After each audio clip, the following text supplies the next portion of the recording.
এক পাশে কাস্পিয়ান সাগর, অন্য পাশে পারস্য উপসাগর, গালফ অব ওমান আর আরব সাগরে ঘেরা ইরান। অন্য দুই পাশে সীমান্তে রয়েছে আফগানিস্তান, তুর্কমেনিস্তান, পাকিস্তান, ইরাক আর তুরস্ক। ইরান ইসরায়েল সাম্প্রতিক সংঘাতে সমুদ্র সীমায় অস্থিতিশীলতা তো রয়েছেই, সেই সঙ্গে ইরানের সীমান্তবর্তী দেশগুলোতেও উত্তেজনা চরমে।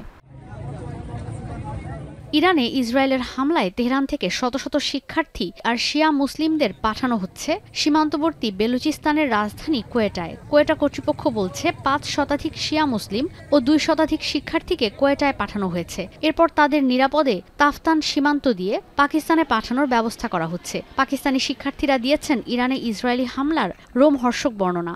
हम Iran university of medical sciences के हैं। हमारे बिल्कुल तकरीबन 1.5 किलोमीटर के डिस्टेंस पे जो है इनके जो है अपना मिलिट्री बेस, अपना मिलिट्री के जो बंदे हैं उनके रूम्स वगैरह हैं, घर वगैरह हैं, उन पे तकरीबन जुमे की रात को ही 3:30 बजे जो है अटैक हुआ है। मैं यहाँ ज़ायदान यूनिवर्सिटी में मेडिकल के लिए आई थी MBBS करने, और अचानक से फिर इसराइल ने पहले फ़लस्तीन पे अटैक किया और उसके बाद इधर ईरान के इलाकों में सारी जगह पे अटैक करना शुरू कर दिया। যদিও ঝুঁকি বিবেচনায় ইরানের সঙ্গে নিজেদের সীমান্ত বন্ধ করে দিয়েছে পাকিস্তান। বাণিজ্য আর নাগরিকদের দেশে ফেরাতে খোলা আছে একমাত্র তাফতান সীমান্ত। এদিকে ইরান ত্যাগ করছেন বিভিন্ন দেশের নাগরিকরা, অনেকেই ব্যবহার করছেন আজারবাইজানের আস্তারা স্থল সীমান্ত। তেহরান থেকে আজারবাইজানের দক্ষিণ পূর্বাঞ্চলের এই সীমান্তে যেতে সময় লাগে 7.5 ঘন্টা। এদিকে ইসরায়েলে ঘুরতে আসা পোল্যান্ডের নাগরিকরা মরিয়া হয়ে ছাড়ছেন যুদ্ধ কবলিত ইহুদি ভূখণ্ড। তেল আবিবের পোলিশ দূতাবাসের সামনে ভিড় করছেন তারা। ইরানের হামলার কারণে এর মধ্যেই দেশের প্রধান বিমানবন্দর বেন গুরিয়ন বন্ধ করে দিয়েছে নেতানিয়াহু প্রশাসন।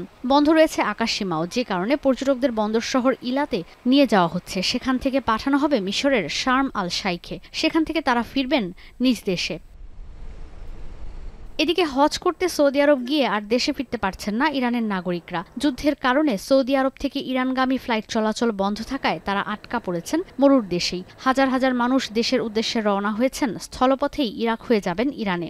این اتوبوسی که شما می‌بینید حجاج ایران هستند که زمانی که به مدینه منوره اومدن با خبر شدن که متاسفانه یه مشکل خیلی بزرگی در ایران پیش اومده و حملات اسرائیل شروع شد به ایران. همه ما با یقین این را به خودمون گفتیم که حتما جمهوری اسلامی جواب میدهد। আরব বর্ডার ক্রসিং কর্তৃপক্ষ বলছে ইরাক সীমান্ত দিয়ে ৭৫,০০০ হজ যাত্রীকে পার করার নির্দেশনা এসেছে। এর মধ্যে প্রতিদিন পার হচ্ছেন ৪,৫০০ হাজি।